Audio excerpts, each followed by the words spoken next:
പാതിരക്കണ്ണിലെ മിന്നാമിനുങ്ങിന്റെ ഉൾത്തോടു കത്തുന്ന വിത്തിനുള്ളിൽ അന്ധകാരം മായ്ച്ച കവിതയുണ്ട്.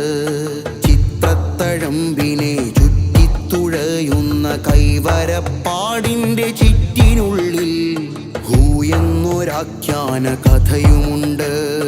പാതിരക്കണ്ണിലെ മിന്നാമിനുങ്ങിന്റെ ഉൾത്തോടു കത്തുന്ന വിത്തിനുള്ളിൽ അന്ധകാരം മായ്ച്ച കവിതയുണ്ട്. ചിത്രത്തഴമ്പിനെ ചുറ്റിത്തുഴയുന്ന കൈവരപ്പാടിന്റെ ചിറ്റിനുള്ളിൽ ഹൂയെന്നൊരാഖ്യാന കഥയുമുണ്ട്. കുഞ്ഞെന്ന ജീവുറ്റി തളിരുപൂത്ത് നമ്മൾ പാർക്കുന്ന കൂട്ടിനകത്ത് കൂയെന്നു കൂവുന്ന കുയിലുമുണ്ട്. ആയെന്ന അക്ഷരപ്പാടുമുണ്ട്. പൊന്നരഞ്ഞാണ വല നെയ്യും ചിലന്തിയുടെ കൈകലാവിരുതിന്റെ താളമുണ്ട്. പട്ടുനൂൽ കുപ്പായമുടുമുണ്ടുടുത്താടും കാട്ടുമയിലിന്റെ കളിയാട്ടമുണ്ട്. എല്ലാത്തിനുന്മയും ഉൾച്ചേർന്നു വരയുന്ന നന്മാർത്ഥമുള്ള തന്മാത്രയുണ്ട്. എല്ലാം തികഞ്ഞതി മനുഷ്യരുണ്ട്. പാതിരക്കണ്ണിലെ മിന്നാമിനുങ്ങിന്റെ ഉൾത്തോടു കത്തുന്ന വിത്തിനുള്ളിൽ അന്ധകാരം മായ്ച്ച കവിതയുണ്ട്. ഒരു പുള്ളി മീതെ നിവരുന്ന വരയിൽ അന്ധത മൂടുന്ന ബന്ധനങ്ങൾ.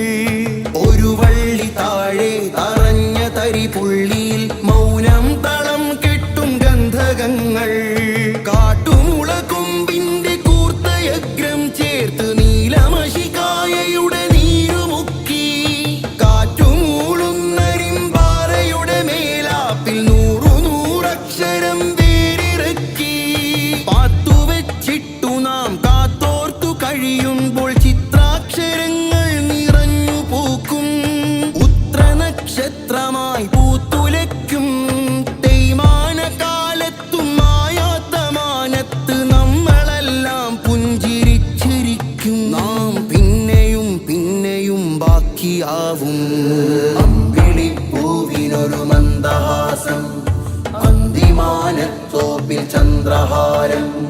നിദ്രതാരങ്ങളുടെ അന്തസത്തക്കുള്ളുവെള്ളയിൽ ഹരിത നീലപ്രകാശം.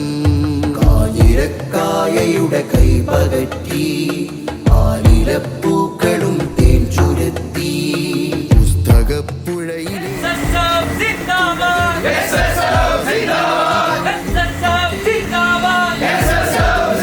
കലാകാലം ജയിച്ച നാം വിപ്ലവക്കൊടിയുടെ തണലിലാടി.